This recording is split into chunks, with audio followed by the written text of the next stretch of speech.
Hello and welcome to episode 2 of Catching the Facts, an uncensored view of D1 college football. I'm your host, Dan Sisk. And I'm Eric Shroeder. We've got a lot of football to talk to everyone about. We got 5 games. So we have Pitt, Syracuse, we have Penn State, Wisconsin, we have Notre Dame, Navy, we have Alabama, Missouri, and we have LSU and Texas A&M. So we've got a lot of football to talk about. Can't wait to do it. Hope you all listen to all of it. Eric, we're going to start off with Pitt, Syracuse. What was going on there? Yeah, so for the basic facts, Pitt wins 41-13 in a blowout defensive victory. For the total yards, Pitt had 217, passing yards 144. They had 73 rushing yards, and then their yards per play were 5.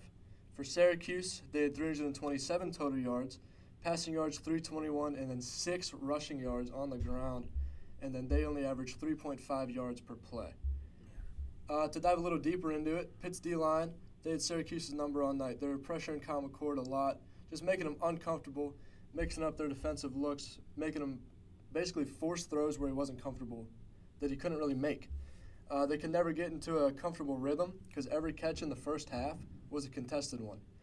The Pitt's DBs did a great job closing the gaps, and they were running man all first half. The D-line was pressuring McCord, making him unable to look at deep routes. And then he ran out of time because the DBs just sat underneath and they can jump the routes.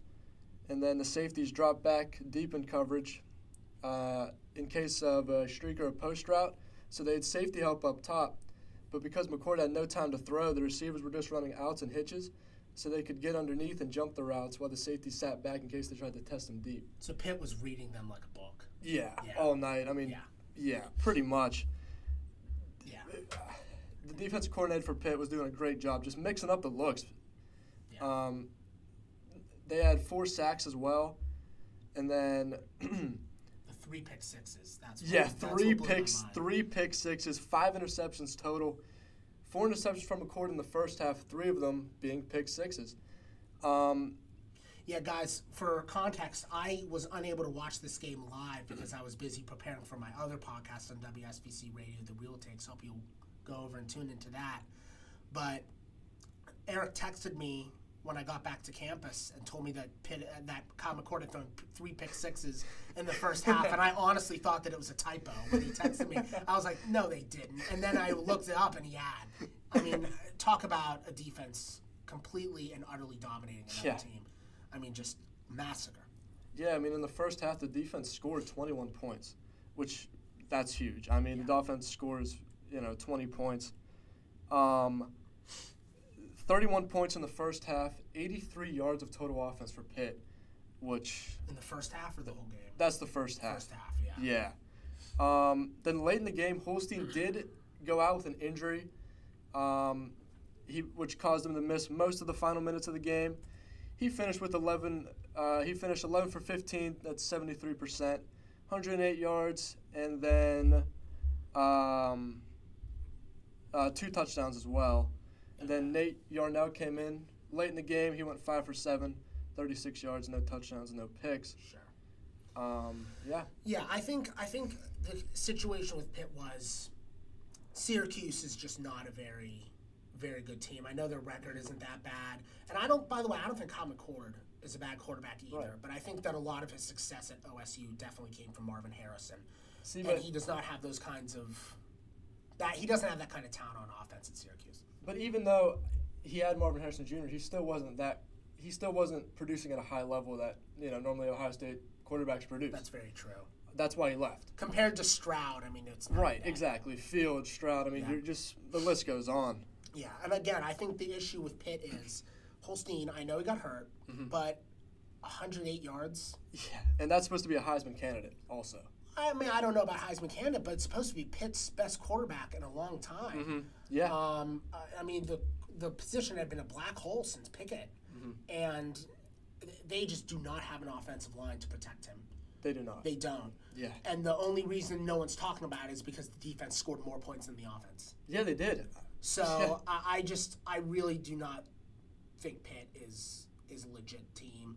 I don't think they're a bad team. I don't want to be misconstrued here. They're not a bad team, but they are not an elite team. No, it's still Clemson's conference to lose in my eyes. Because I'm still not buying into Miami, but that's a whole other conversation. Yeah, I mean, I completely agree. In the first half, though, Syracuse's defense held Pitt to 83 total yards in the first half, and then 1 offensive touchdown in the first half. Yeah. So their defense was playing great. It was a defensive game. Yeah. Kyle McCord threw 5 picks. That ties a school record. And then Pitt has won 17 of the last 20 versus Syracuse. That makes the series 44, 33, and 3 in favor of Pitt. And then Pitt also moving to 7-0 for the first time since 1982. That's huge for That's, them. Huge. That's a big win. And they're up to 18 in today's AP poll, which is great. I still think, here's the thing, Kyle McCord, 5 touchdowns ties the Syracuse school record. That's not going to happen against SMU. No. I know they had 6 turnovers last night, but that's not going to happen. That game from SMU, we're not talking about it today, obviously, but on a side note, that game from SMU is a fluke. Yeah. That's not going to happen against SMU. That's not going to happen against Clemson. Narduzzi cannot use the defense as a reason for not spending more time on O-line prep. Yes. And I see a couple losses in Pitt's future. Yeah, me too. I mean, yeah. And then that was also the Pitt's defense. That was the first time they had 3 pick sixes since they played USC in 2022. Wow. So, okay. Yeah. Yeah. I think they had more return yards as well in the first half than actual offensive total yards. Wow. So, I mean, it was a defensive game for Pitt. Defense played great. Offense just played all right. Yeah. If I'm a Pitt fan, I would like to see more out of the offense next week. If I'm a Pitt fan, I would hope that SMU plays as poorly as they did last night. Mm-hmm. And I think the odds of that happening are very low because they're going to go in because Pitt's going to have to go to Dallas. Yeah. And SMU's going to come in with a chip on their shoulder after losing because they blocked a field goal. Blocked a field goal in the final seconds against Duke. They're going to have a chip on their shoulder. They're going to go in angry. And I see Pitt losing that game. Yeah. They're not going to go into Dallas and win. But we'll talk about it next week on episode 3 of Catching the Facts. And maybe Eric and I are wrong. We are more than open to being wrong. Mm-hmm. But right now, based on what we're seeing, that is our prediction. Yeah, I mean, as of right now, anyone's game, for sure. Pitt is ranked higher than SMU at the moment. Yeah, but that's true. Anything could happen. That's true. Any given Saturday. Yep. Okay, so that's Pitt Syracuse. Moving on to Penn State, Wisconsin. This was a very stressful game for Penn State fans like me to watch because the first half looked like it was not going to go well. So Penn State won 28-13. Drew Aller threw 148 yards, got hurt at the end of the first half. Bo Pribula came in through for another 98 with another touchdown. Aller threw a touchdown as well, but it was on a beautiful throw to Nick Singleton, I might add. But yeah, so Penn State definitely struggled in the first half. They were down 10-3 at the half, and it really looked like Wisconsin was just more physical than them. A lot of weak play calls and a lot of very strange coaching decisions on the part of James Franklin, but I really feel that Aller's injury kind of livened them up because Bo Pribula is a dual threat where Drew Aller is a traditional pocket passer. And I think that the dual threat element of Pribula's play kind of opened this offense up and allowed Andy Kotelnicki, the offensive coordinator, to kind of spread his wings with his creativity and get some more plays. They scored 21 points in the second half, one of those being on a pick 6 by Jalen Reed, but 14 points. There was definitely a lot more offensive production in the second half, and I think a lot of that comes from the dual threat play, Eric. Oh, I mean, I completely agree because when Bo Pribula came in the game, he was running all over the place. Wisconsin didn't prepare for Drew Aller to run, obviously, because he stays in the pocket. He does, yeah. So some design quarterbacks run, some not. He just did it by himself, which is great. I love that aspect. And he definitely. I know this is gonna sound crazy, but he does what Mahomes does, where he doesn't do a designed run and he doesn't do a designed play, but he's able to scramble and make plays. Yeah. He had a ton of 3rd and 7s where he would complete plays and make some really, really clutch throws that Aller simply would not have been able to make because he's not a scrambler. Right. Which, again, I think definitely came into play in the second half and why they were able to pull away from Wisconsin. But yeah, there is I said this last week, I'm going to repeat myself now, Eric. The issue with Penn State is that they have elite players on both sides of the ball. They have NFL caliber players on both sides of the ball. They really, really do. Their defense is phenomenal. But their head coach is not elite. He's very good, but he's not elite. And their quarterback, their starting quarterback, is not elite. He's very good, but he's not elite.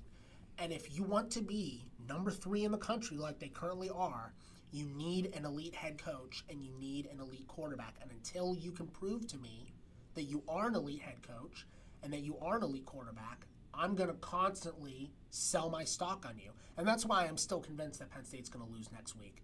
I do not think they have a prayer against Ohio State. I know Ohio State looks vulnerable and they just struggled against Nebraska, but I think Ryan Day is going to find the weaknesses in that offense.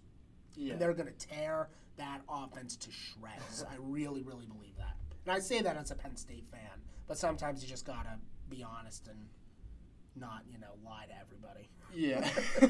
I mean, I agree with you.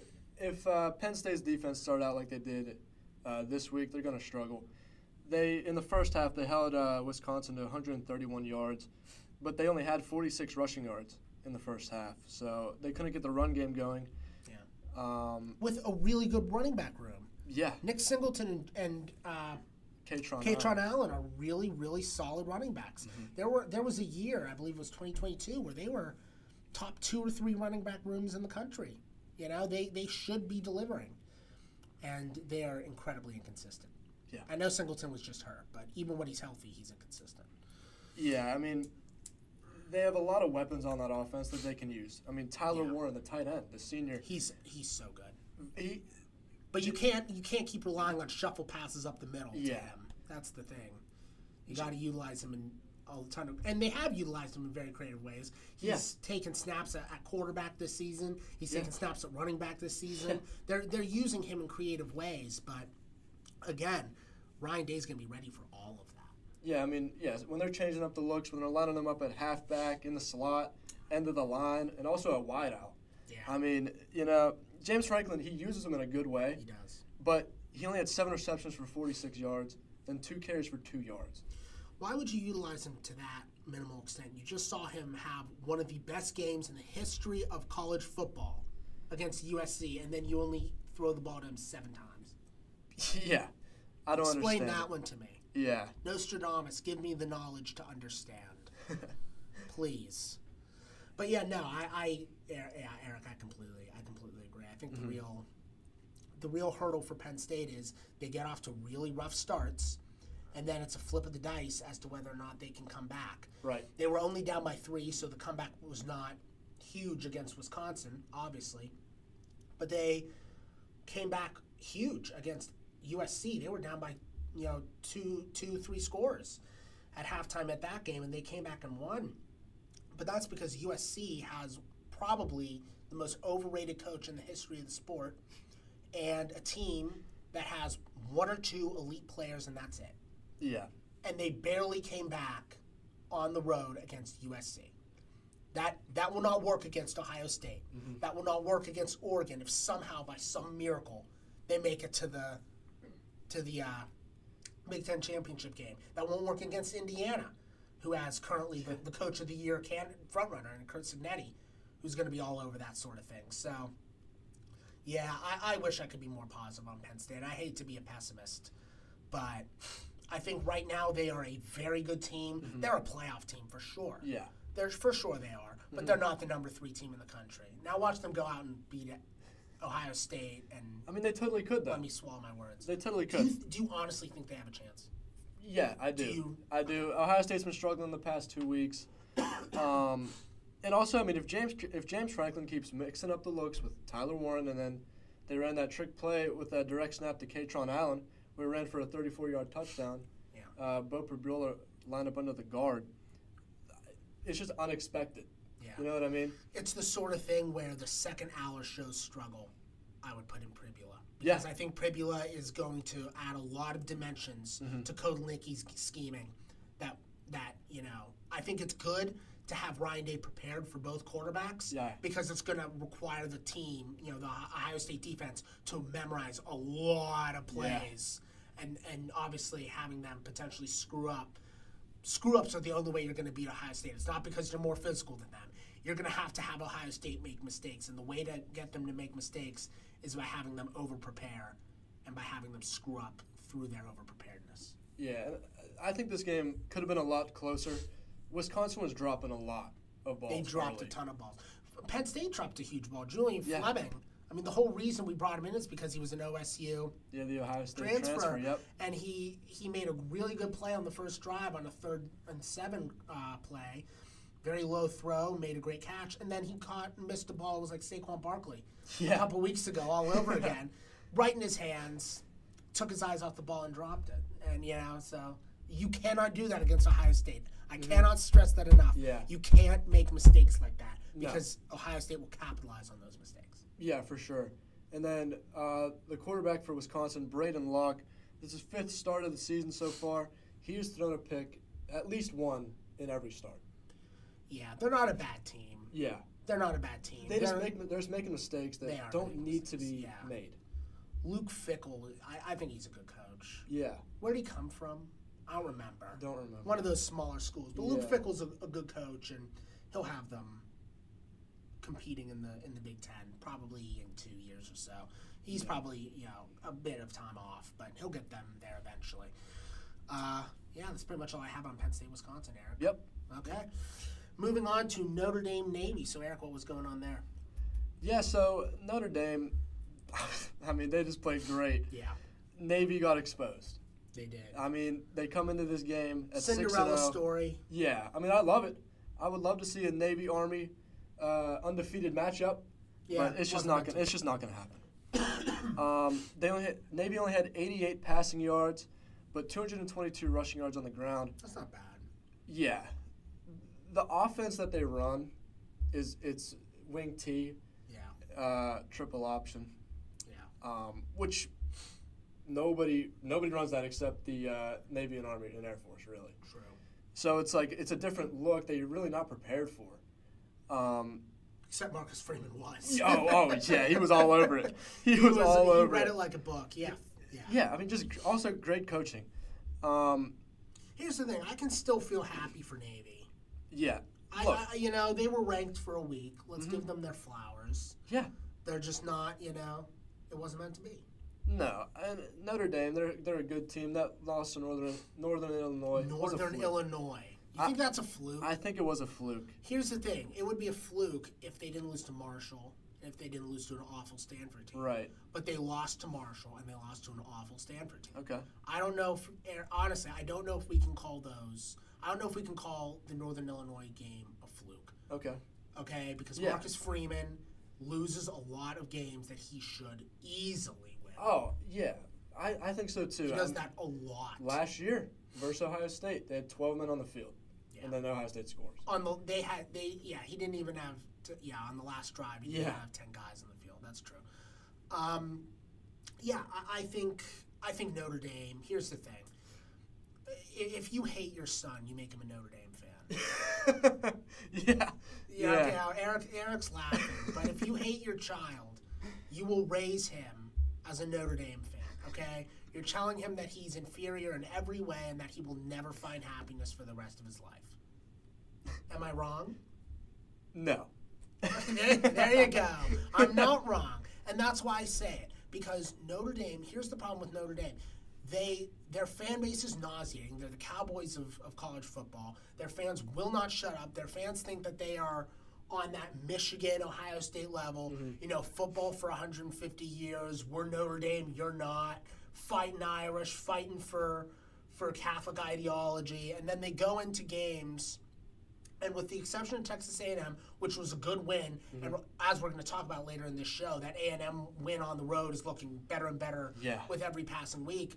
They always, always, always choke when they shouldn't. How they are ranked number 8 in today's AP poll is beyond me. When they lost to Northern Illinois, they should be on the fringe of the playoff, if not out. That's how horrible that loss was. I'm sorry. Let's just call it like we see it. That Northern Illinois loss was egregious. It's probably the worst loss since App State against Michigan. Yeah. And they're number 8? Why? I'll tell you why. Because some suit in the Associated Press still views Notre Dame as this pillar that it hasn't been for 40 years. That's why they're ranked that high. It's okay. I'm patient, Eric. I'm patient. The playoff will come. They'll play in the playoff, and they'll get mauled by a real team. And I look forward to that day. I look forward to that day. I really do. Yeah, I mean, I don't know. They beat Texas A&M, but sure, props. No hate here. I mean, I gave them props for A&M. Yeah. And I actually did really like in this game what they were doing with the run game. You know, after losing 2 offensive linemen to the draft, Joe Alt, who went in the first round. He is elite. And then he's elite's an understatement with Joe Alt. And then Blake Fisher, who went round 2 to the Texans, is an inexperienced O-line, and they did a great job. Navy was 23 for 23 on red zone trips, 22 of them being TDs for Navy coming into the game. Yeah. Which that's a huge stat. Yeah. And then Blake Horvath for Navy, he finished the game 7 for 13, 53%, 88 yards, 1 interception. And then he led the team on the ground 129 yards and a touchdown, which is huge. Yeah, for a quarterback, that's fantastic. Yeah.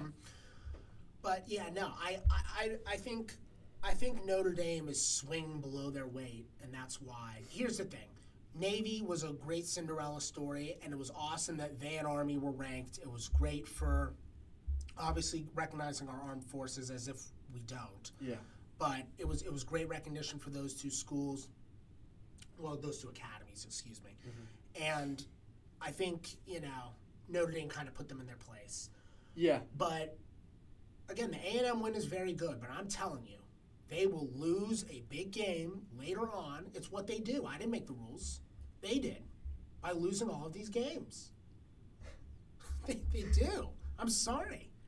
Well, when is the last time that Notre Dame has won a truly important, critical game and delivered big time? And I'll follow up. Do you think Marcus Freeman is the kind of coach that will execute when he needs to and win that big game? Because I think the answer is a resounding no, considering he lost to Marshall, a bad Stanford team, and Northern Illinois at home. Yeah. It's pretty bad. Notre Dame gets me worked up. It was I hate Notre Dame. Let's just, I'm sorry. I hate them. I mean, I hate Ohio State, but I'm not going to rip on them because they actually deliver. Mm-hmm. Whereas Notre Dame, I hate them largely because they don't deliver when they should. Yeah. And their fans think that they do. That's the difference. See, that's another thing. Navy had 5 fumbles. None of them were forced by Notre Dame. Yeah. It was all errors from Navy. The moment was too big for them. Yeah. And they were at home. So right. I know it wasn't the Notre Dame crowd. The moment was just too big for them. It happens. Yeah, I mean, when's the last time they've been ranked? It's been a long time. It's been a long time. I don't know. It's been a long time. I don't know when exactly, but it's been a long time. Yeah. Long time. Yeah. Yeah. That's pretty much all I have to say on them. They're swinging below their weight. I'm sorry, Navy. You were a great story for a while.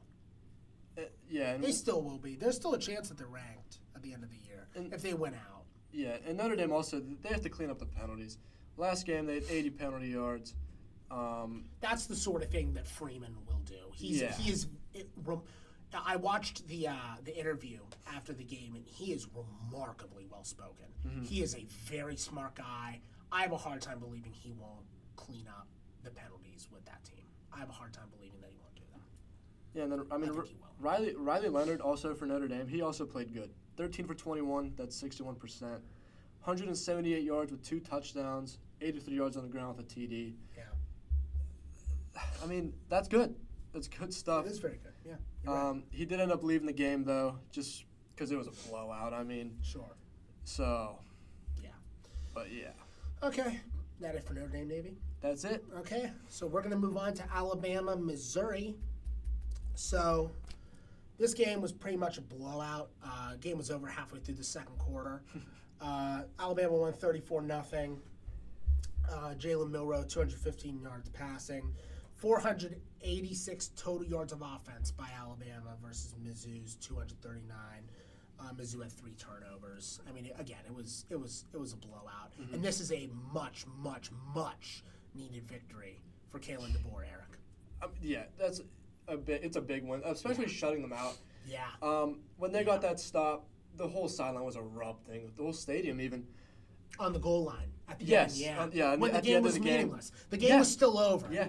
But DeBoer took it seriously because he knew what a shutout meant. What it would make. Yeah. Right. That's. I mean. Yep. That's a statement win. It is a statement win. That's a huge win for them. Even though Missouri's not great, that's still a huge win. It's technically a ranked win. It is a ranked win. So, which is big. In the first half, though, Alabama, they could not run the ball. And then Milroe was also inconsistent. He was a little shaky. Then the second half, they just turned up the offense. They had 100. So in the first half, they had 169 yards of total offense. They were averaging 9 yards per play. Wow. That's Alabama. Yeah. That's really good. Yeah, that's their really offense was clicking on all cylinders. Missouri just couldn't stop them. I was watching one of those multi-view cameras, so I had 4 games on my television at one time, and I couldn't pay full attention because I was at a family gathering yesterday. But what I saw of Alabama and Missouri was complete and utter physical domination. It wasn't like they got a ton of big plays. Yeah. It wasn't like there were a bunch of 60, 70-yard runs. There weren't. They just slowly chipped away and chipped away and chipped away. And halfway through the second quarter, that Missouri team was dead as a doornail. They knew they didn't have a chance, and they just gave up. Yeah, they really did. Gave up. Yeah, they really did. It was Eli Drinkowitz was really frustrated early on because I think he was still taking the game quite seriously. But by halftime, he came out and you could tell that he was content with the loss. Yeah, like, you know how he came out of that locker room, Eric, and he just looked different. It was like when Sonny Dykes came out at the end of the national championship a couple years ago for TCU when Georgia was blowing them out. And Sonny Dykes just looked different because he knew that TCU didn't have a prayer. That's what Eli Drinkowitz looked like. And even at the start of the second half, that game was still in reach. It was only 13-0. But it was over. It was over. Yes. It was only 13-0, but it was over. And I think that speaks volumes. That speaks volumes. What do you think was going on with Alabama the last few weeks? Why do you think this was the game? Because honestly, here's my thoughts, and you can chime in. I feel like the Georgia game definitely got to them in that they didn't recognize the issues that they had in the second half because they won. Right. So when you win, you don't look at the problems, you only look at the positives. And so they saw, oh my God, we beat Georgia, right? And they didn't acknowledge that the second half was borderline disastrous. Yeah. And it was a miracle play that got them to beat Georgia. And I think it clearly got in their heads, so they went in ill-prepared against Vanderbilt, especially after Saban said on the air that Vanderbilt was the only school in the SEC that you could win on the road at easily. A quote that Nick Saban will never repeat. He'll never escape that quote. No. As far as I'm concerned. Yeah, that too. He started to walk it back on like Pat McAfee show and stuff like that, but he can say whatever he wants. The fact that he said it in the first place, that's enough for me. Yep. And I think it definitely got in their heads with South Carolina and Tennessee. And I think it's one of those situations where there was clearly a long discussion after their second loss. And they came out with something to prove. Yeah, they did. You know? And I think that's really what happened at the end of the day. Now, I think a reason why this was a shutout was because the quarterback from Missouri, Brady Cook, his ankle was injured going into the game. Then he hurt his throwing hand, on the first drive. Yeah. After the second drive, he goes into the medical tent. Then with 5 minutes left, he leaves and goes to the locker room. Drew Pine comes in. There's 2 picks in the third quarter. He was 5 for 11 with 30 yards to end the third. Yeah. So he ended up throwing 3 interceptions total. Yeah, but no, good for Alabama. They needed that win desperately. Yeah. And I think that, again, I think long term they'll be fine.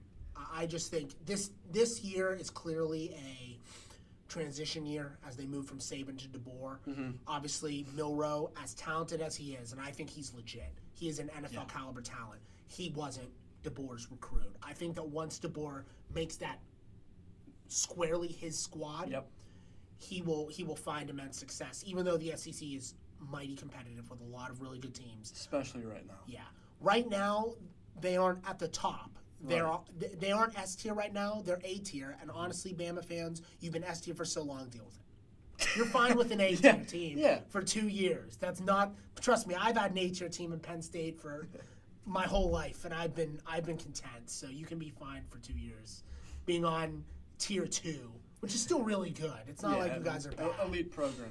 You know, you're in Florida State. One more thing on Missouri. Can someone please explain to me how Missouri is still ranked?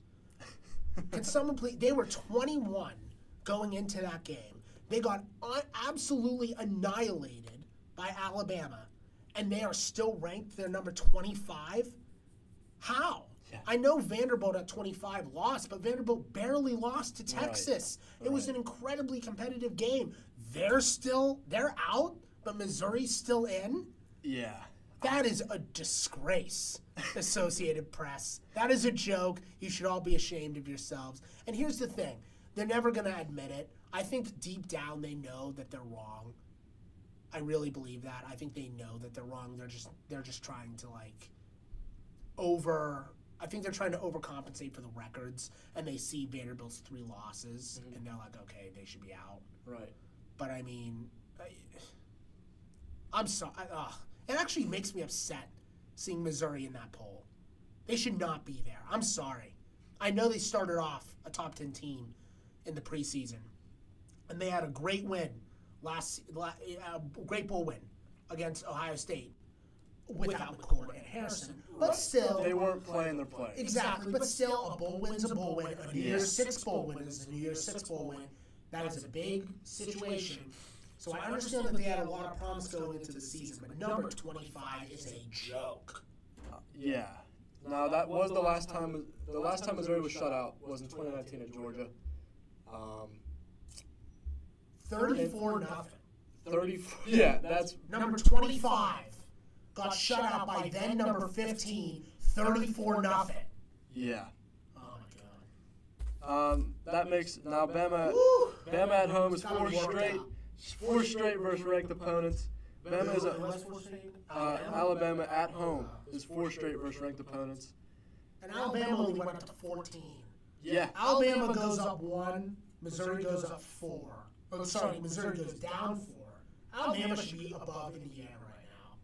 I know they only have 2 losses, but Indiana has beaten no one of substance. And they also had 2 losses for the first time since 2007, before November, Alabama. Yeah. Yeah, and they're still better than some of these teams. Right. They're better than Iowa State. Look at the eye test. The Associated Press does not undergo the eye test. Mm-hmm. The eye test would tell you that Alabama is better than Iowa State, but the record says Iowa State's better. I'm convinced that they don't watch the games. They don't. They clearly don't. They clearly, Eric is 1,000% right, guys. 1,000%. They do not watch the games. The playoff committee watches the games. Props to them. So that poll will be more accurate. That's why Florida State didn't make it in, as they should have last year. Yeah, I agree. But I mean, I still remember how unwatchable that ACC championship game was. I knew that Florida State did not deserve to be in the playoff, and so the committee clearly watched that. But the Associated Press does not, and I just had to get that off my chest. Now, one more thing, just to show you how elite Alabama is. Yeah. They're 108-6 at home since 2008. So if it's in their house, that's Nick Saban, guys. It is. It's all Nick Saban. He's the best coach ever. He is. He's so good. Yeah. And honestly, he's actually a pretty good announcer. He's not elite. Yeah. He's not great, but he's a better announcer than I thought he would be. I didn't think he'd be a good announcer. But he's good at it. Huh? Yeah, he is. Okay, that's it for Alabama, Missouri for me. Eric, do you have anything else? I do not. Okay. So guys, last game. LSU and Texas A&M. Eric, what do you have on them? Yeah, this was a good game. 38-23 in favor of Texas A&M. They had 376 yards of total offense, 134 passing yards, 242 rushing yards. They were averaging 5.4 yards per play. Then LSU side, they had 429 total yards, 405 passing yards, but 24 rushing yards. Wow. And then they averaged 6 yards per play. That's huge. I mean, and the second half for A&M was just complete domination. It was. It was complete domination. I mean, it was scoregami on both sides for the most part. But, what was it, 31 points in the second half for LSU. Excuse me, for A&M. Man, I can't talk today. 31 points for A&M in the second half. I mean, that's pretty dominant. Yeah, and the reason why the LSU lost this game was also, because of Nussmeier's. Nussmeier forgot how to throw. Yeah, he had 3 interceptions. Mid-game. That's his first 3-interception game in his entire career. And then the O-line. They did a terrible job at protecting him. The last drive was borderline unwatchable. Yeah. Every single throw, the poor guy had to run for his life. It was painful to watch, Eric. Painful. It was. It was. Painful to watch. And then Kyron Lacey, the leading receiver for LSU, he had 5 receptions for 106 yards. He came into the game with 21 more targets than any other LSU player. Yeah, I said earlier in this episode, that Lincoln Riley for USC was the most overrated coach in college football. I'm tempted to say Brian Kelly's number 2. Yeah. Every single season, he has 3 losses, and yet people act like he gets 1-loss seasons every year. Mm-hmm. Can someone please explain why? I know he's gone to, 1-2 national championship games? Mm-hmm. But he's an okay coach. He's not elite. Yeah. He loses a lot of big games. He wins big games too, but when it comes to big games, he's really 50-50 in terms of results. And I think that really should ding his record. And to be fair, Mike Elko over on A&M, this is obviously, this was probably his second biggest game so far behind Notre Dame. And I think the Notre Dame game, he clearly hadn't gotten full control of the team yet. Right. He was still getting used to the lay of the land. But now that he has the lay of the land, I think Mike Elko has proven to be a really solid coach. He's not elite, but I think I agree. But I think he's, definitely got what it takes to beat a lot of those respectable SEC teams. Kentucky's respectable, Vanderbilt's respectable. I don't know if they're good enough to beat a Georgia or an Alabama or a Texas, but they can beat a lot of teams in that conference, and that is honestly saying a lot because that conference is tough. It's tough, yeah. They did. They had a huge win over Missouri earlier this month. I forgot about that. That's true. 41-10. They killed them. I forgot about that. You're 1,000% right. Now they do play Texas though. They do play Texas this year. The last game of the year. What's going to happen? I have no idea who's going to win that game. But because Texas looks vulnerable. It is at Texas A&M, which is huge because if you late in the game, the crowd was behind the A&M defense. It was. It resulted in 5 false starts for LSU, which is huge. That's true. Yeah.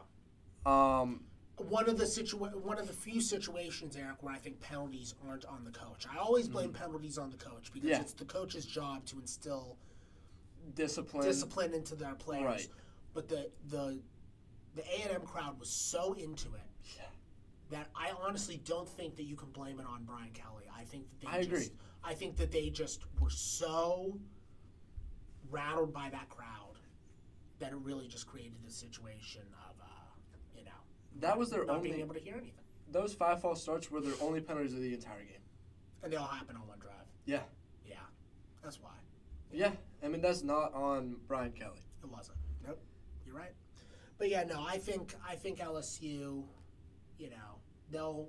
they won't make it to the playoff. They'll get to a decent bowl game. They'll finish 13th or 14th in the playoff committee poll, and they'll get a decent bowl game. They'll probably win that game, and then we'll move on, and the same thing will happen next year. It's the same script.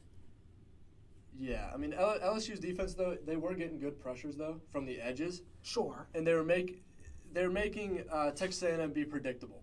They're getting them in these third and long situations where they could just drop their DBs back, their safeties back, just guarding the line to gain. and they would just play contained defense. Yeah. So I mean, if they could make their opponent be predictable and get them into 3rd and longs, they're gonna win these football games.